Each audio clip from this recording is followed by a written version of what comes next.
തന്ത്രിയുടെ രോഗനാടകമൊക്കെ കഴിഞ്ഞു. പരിശോധനയിലെല്ലാം നെഗറ്റീവ് ആണെന്ന് തെളിഞ്ഞു. ഒരു കുഴപ്പവുമില്ലെന്ന് ഡോക്ടർമാർ വിധി എഴുതി. അപ്പോൾ തന്ത്രിയെ വീണ്ടും തിരിച്ച് സബ് ജയിലിലേക്ക് എത്തിച്ചിട്ടുണ്ട്. തന്ത്രി സബ് ജയിലിൽ സുഖവാസത്തിലൊന്നും ആയിരിക്കുകയില്ല. ജയിലിലെ ചില ബുദ്ധിമുട്ടുകളൊക്കെ തന്ത്രി അനുഭവിക്കേണ്ടി വരും. തന്ത്രിയെയും പത്മകുമാറിനെയും ഗോവർദ്ധനെയും ഉണ്ണികൃഷ്ണൻ പോറ്റിയൊക്കെ ഒരുമിച്ചിരുത്തി ഒരു ചോദ്യം ചെയ്യൽ മഹാമകം സംഘടിപ്പിക്കാൻ ഒരുങ്ങുകയാണ് പ്രത്യേക അന്വേഷണ സംഘം. ആ ചോദ്യം ചെയ്യൽ കഴിയുന്നതോടുകൂടി ശബരിമലയിലെ സ്വർണക്കൊള്ളയുടെ കൃത്യരൂപം അന്വേഷണ ഉദ്യോഗസ്ഥർക്ക് ലഭിക്കും എന്നതിൽ യാതൊരു തർക്കവും ഇല്ല. ഈ അന്വേഷണം കൃത്യമായി നടക്കുന്നതിൽ കണ്ണുകടിയുള്ള രണ്ട് വിഭാഗക്കാരാണ് കേരളത്തിൽ ഇപ്പോൾ നിലവിലുള്ളത്. ഒന്ന് BJPയും മറ്റൊന്ന് കോൺഗ്രസും. അവരുടെ ലക്ഷ്യം സർക്കാരിനെ എങ്ങനെയെങ്കിലും താഴെ ഇറക്കുക. അതിന് ശബരിമല ശാസ്താവിനെ തന്നെ രംഗത്തിറക്കി അദ്ദേഹത്തെ ദൈവസങ്കല്പമായ അയ്യപ്പസ്വാമിയെ നിരത്തിലിറക്കി അവർക്ക് വോട്ട് ലഭിക്കുക എന്നതല്ലാതെ മറ്റൊരു രാഷ്ട്രീയ മനോഭാവവും UDFനുമില്ല, BJPക്കുമില്ല. കഴിഞ്ഞ ദിവസം അമിത്ഷാ കേരളത്തിൽ വന്ന് തിരുവനന്തപുരത്ത് പ്രസംഗിച്ച പ്രസംഗം മാത്രം കേട്ടാൽ മതി.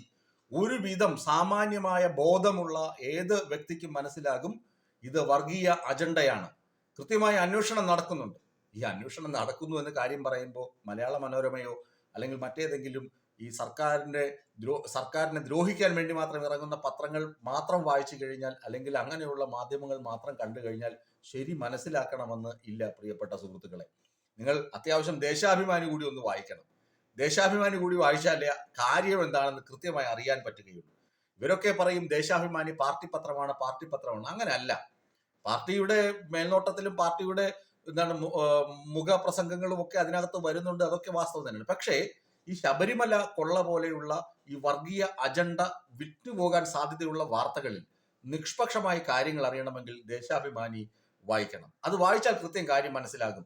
പോലീസിനെയൊക്കെ നിഷ്ക്രിയരെന്നും യാതൊരു അർത്ഥവുമില്ലാത്തവരാണെന്നും അടച്ചാക്ഷേപിക്കുന്ന ചില മാധ്യമങ്ങൾ ഈ ഹൈക്കോടതി പറഞ്ഞ വാക്കുകളെ പോലും വ്യാഖ്യാനിക്കുന്ന വർഗീയ അജണ്ടയ്ക്ക് പിന്നാലെ പോകുന്നത് തെറ്റാണ്. അത് തെറ്റാണെന്ന് സ്ഥാപിക്കേണ്ടത് ഈ നാട്ടിലെ ജനാധിപത്യ വിശ്വാസികളാണ്. ഏതായാലും തന്ത്രിയെയും ഈ മറ്റ് പഹയന്മാരെയും ഒരുമിച്ചിരുത്തി ചോദ്യം ചെയ്യുമ്പോൾ SITക്ക് കാര്യം ബോധ്യമാകും. ആ റിപ്പോർട്ട് ഹൈക്കോടതിയിൽ കൊടുക്കും. ഹൈക്കോടതിയാകും അന്തിമ തീരുമാനമെടുക്കുക. അല്ലാതെ ഈ പറയുന്ന രാഷ്ട്രീയ വേഷധാരികൾക്കൊന്നും യാതൊരു തീരുമാനത്തിലും എടുക്കാൻ കഴിയുകയില്ല. അതിനൊട്ട് സാധ്യവുമല്ല.